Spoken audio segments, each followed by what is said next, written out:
కాకపోతే బాధ ఎక్కడ అనిపిస్తుంది అంటే మనం మంచి మంచి వాళ్ళని చూసినాం, ముఖ్యమంత్రులను. ఓ చంద్రబాబు నాయుడుని చూసినాం, ఇదే రాష్ట్రంలో మనందరం చూసినాం. ఓ ఎన్టీ రామారావుని చూసినాం, తర్వాత అటెనక రాజశేఖర రెడ్డి సాబ్ని చూసినాం, రోషయ్య గారిని చూసినాం, కేసీఆర్ గారిని చూసినాం. పెద్ద పెద్ద మనుషులను చూసినాక ఇలా రేవంత్ రెడ్డిని చూస్తుంటే ఎక్కడో అజం అవుతలేదు. ఏమిటికంటారా? నాకేం పగలేదు, పంచాయతీ లేదు. ఏమిటికంటారా? ఎవడన్నా ముఖ్యమంత్రి నేను సెక్రటేరియట్లో లంకె బిందెలు ఉంటాయని కొని వచ్చిన భయ్, లంకె బిందెలు ఉంటాయి సెక్రటేరియట్లో. లంకె బిందెల కోసం ఎవడు తిరుగుతాడు?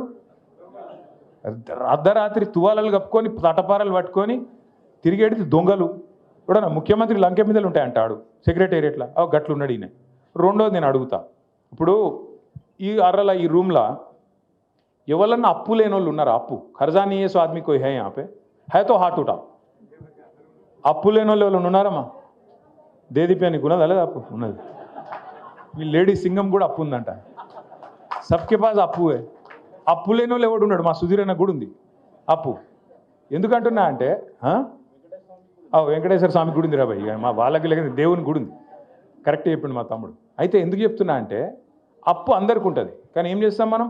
అప్పు హైతోవి, కర్జా హైతోవి, లోపల బనీన్కు పొక్కలున్నా మీదికెళ్ళి మాత్రం కడక్ అంగి వేసుకుంటాం, బయటికి మాత్రం షాన్ మే ఫరక్ నీ అని అన్నట్టు తిరుగుతాం. ఎందుకు తిరుగుతాం? మళ్ళీ ఎవడన్నా అప్పు ఇవ్వాలంటే ఇవన్నా వద్దా? ఇవ్వాలన్నా లేదా? ఇవ్వాలి మరి, అందుకే తిరుగుతాం అట్లా. కానీ ఈయన ఎట్లున్నాడు ముఖ్యమంత్రి? ముఖ్యమంత్రి అంటేనే కుటుంబానికి పెద్ద. ఈయననే తెల్లారి మార్కెట్లో పడి నా రాష్ట్రం దివాలా తీసింది, నా రాష్ట్రం సగనాకిపోయింది, నా రాష్ట్రం మొత్తం ఎయిడ్స్ పేషెంట్ అయిపోయింది, నా రాష్ట్రం క్యాన్సర్ పేషెంట్ అయిపోయింది, నేను ఢిల్లీకి పోతే నాకు ఎవడు అపాయింట్మెంట్ ఇస్తలేడు, నాకు అపాయింట్మెంట్ ఇస్తే చెప్పులు ఎత్తుకపోతాడేమో అని భయపడుతుర్రు. ఇట్లా మాట్లాడతాడు ముఖ్యమంత్రి. గీననట మన జుబ్లీల్స్ని ఉద్ధరిస్తారట, హైదరాబాద్ను ఉద్ధరిస్తారట. మీరు ఆలోచన చేయండి. గిసొంటి ముఖ్యమంత్రిని ఎవరైనా చూసినామా?